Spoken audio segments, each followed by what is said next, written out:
आकाशवाणी मुंबई.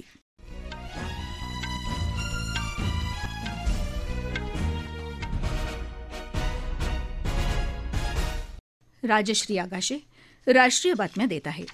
ठळक बातम्या. अनुसूचित जाती आणि अनुसूचित जमातींसाठी राखीव कोट्यामध्ये आणखी उपआरक्षण देणं चुकीचं नसल्याचा सर्वोच्च न्यायालयाचा निर्वाळा. देशभरातल्या 15 विमानतळांवर डिजी यात्रा हा उपक्रम राबवण्यात येणार. आपत्ती व्यवस्थापन सुधारणा विधेयक 2024 लोकसभेत सादर. वायनाडमधल्या दरड दुर्घटनेतल्या बळींची संख्या 250च्या वर. बचावकार्य अद्याप सुरू. पॅरिस ऑलिम्पिकमध्ये भारताचे सर्व बॅडमिंटनपटू आज मैदानात. आणि ज्येष्ठ क्रिकेटपटू अंशुमन गायकवाड यांच्या निधनाबद्दल सर्वत्र हळहळ. अनुसूचित जाती आणि अनुसूचित जमातींसाठी राखीव कोट्यामध्ये आणखी उपआरक्षण द्यायला हरकत नसल्याचा निर्वाळा सर्वोच्च न्यायालयानं दिलाय. सरन्यायाधीश न्यायमूर्ती धनंजय चंद्रचूड यांच्या अध्यक्षतेखाली 7 न्यायाधीशांच्या पीठानं आज हा निर्णय दिला. अनुसूचित जाती आणि जमातींमध्येही आर्थिक आणि सामाजिक स्तरांमध्ये प्रचंड विविधता असून त्यामुळे सर्व प्रकारच्या मागासवर्गांना एकाच गटात आरक्षण देणं योग्य नाही, असं सरन्यायाधीश चंद्रचूड यांनी निकालात म्हटलंय. त्याचं प्रमाण ठरवण्याचा अधिकार राज्य सरकारांना असून शिक्षण आणि नोकरीत अशा प्रकारचं आरक्षण राज्य सरकारांना देता येईल, असं न्यायालयानं स्पष्ट केलंय. देशभरातल्या 15 विमानतळांवर डिजी यात्रा हा उपक्रम राबवण्यात येणार असल्याची माहिती नागरी विमान वाहतूक मंत्री के राम मोहन यांनी दिली आहे. लोकसभेत प्रश्नोत्तराच्या तासाला पुरवणी प्रश्नांना ते उत्तर देत होते. डिजी यात्रा उपक्रमामुळे प्रवाशांचा विमानतळावरचा वावर सुलभ होतो, असं त्यांनी सांगितलं. हा उपक्रम लवकरच आणखी 12 विमानतळांवर सुरू होणार असल्याचंही त्यांनी नमूद केलं. केंद्रीय गृहराज्यमंत्री नित्यानंद राय यांनी आपत्ती व्यवस्थापन सुधारणा विधेयक 2024 आज लोकसभेत सादर केलं. या विधेयकान्वये 2005च्या आपत्ती व्यवस्थापन कायद्यात बदल करून राष्ट्रीय आणि राज्य आपत्ती व्यवस्थापन प्राधिकरणांची कार्यपद्धती बळकट करण्यात येईल. जल जीवन मिशन अंतर्गत देशभरात 15 कोटीपेक्षा जास्त नळ जोडण्या देण्यात आल्याची माहिती जलशक्ती मंत्री CR पाटील यांनी आज लोकसभेत प्रश्नोत्तराच्या तासाला दिली. दरम्यान वायनाडमध्ये दरड कोसळून झालेली दुर्घटना ही गंभीर स्वरूपाची दुर्घटना म्हणून सरकारनं घोषित करावी, अशी मागणी काँग्रेसचे खासदार शशी थरूर यांनी केली.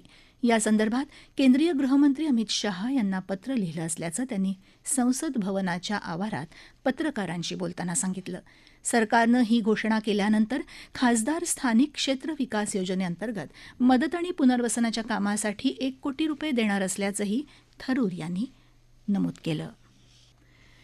केरळमध्ये वायनाड इथं भूस्खलनामध्ये मृत्युमुखी पडलेल्यांची संख्या 250वर पोचली आहे.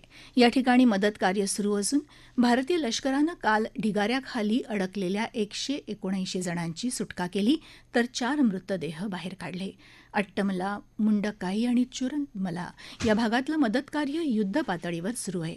प्रत्येक शोध पथकामध्ये श्वान पथकाचाही समावेश आहे. चुरलमला इथल्या ओढ्यावरच्या पुलाचं बांधकाम आज दुपारपर्यंत पूर्ण होण्याची शक्यता आहे. भूस्खलन झालेल्या भागात मदत कार्यासाठी अवजड यंत्रसामुग्री आणि माणसांची वाहतूक करण्यासाठी तो उपयोगी ठरेल. वायनाड इथल्या भूस्खलनाच्या पार्श्वभूमीवर भारतीय हवाई दलानं NDRF आणि इतर संस्थांच्या समन्वयानं बचाव आणि मदत कार्य सुरू केलं असून वैद्यकीय मदत आणि इतर आवश्यक उपकरणांसह आतापर्यंत 53 मेट्रिक टन अत्यावश्यक वस्तूंची वाहतूक केली आहे. हवाई दलाच्या विमानांनी तसंच प्रगत हलक्या वजनाच्या ध्रुव हेलिकॉप्टरच्या मदतीनं आपत्तीग्रस्त भागातल्या अनेक नागरिकांना सुरक्षित ठिकाणी हलवण्यात आलं आहे.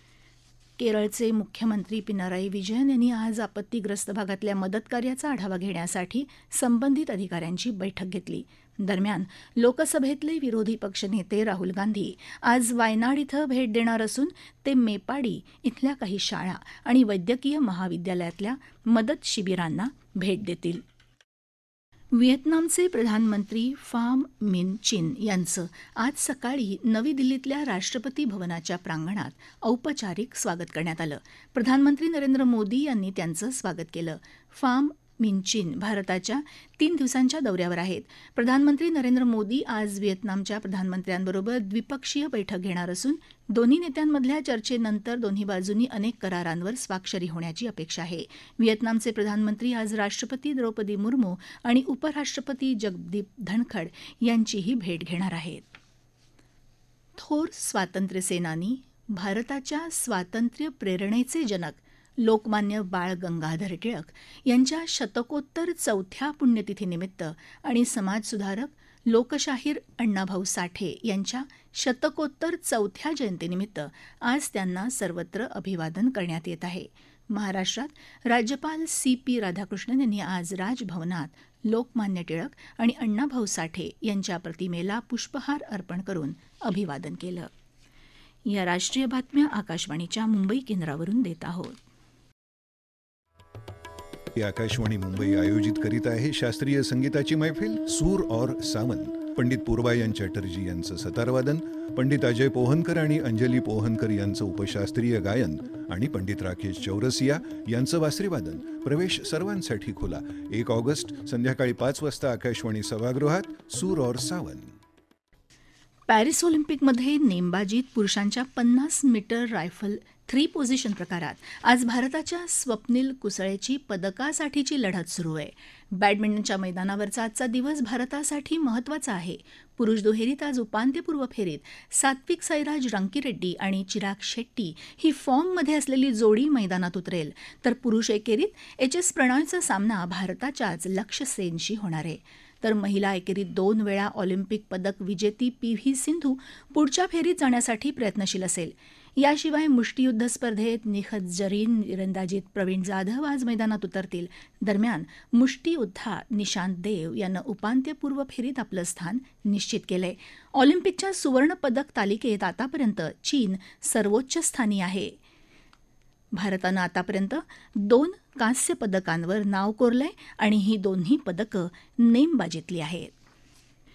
प्रसिद्ध क्रिकेटपटू आणि प्रशिक्षक अंशुमन गायकवाड यांच्या निधनाबद्दल क्रिकेट जगतात आणि क्रिकेट रसिकांमध्ये हळहळ व्यक्त होत आहे. ज्येष्ठ क्रिकेटपटू आणि प्रशिक्षक अंशुमन गायकवाड यांचं काल बंगळुरू इथं दीर्घ आजारानं निधन झालं. ते 71 वर्षांचे होते. गायकवाड 1975 ते 1987 या आपल्या कारकिर्दीत भारतासाठी 40 कसोटी, 15 एकदिवसीय सामने खेळले. याशिवाय ते बडोदा संघासाठी 206 प्रथम श्रेणी सामने खेळले. बडोदा क्रिकेट असोसिएशनचे अध्यक्ष स्नेहल पारेख यांनी गायकवाड यांच्या निधनाची माहिती माध्यमांना दिली.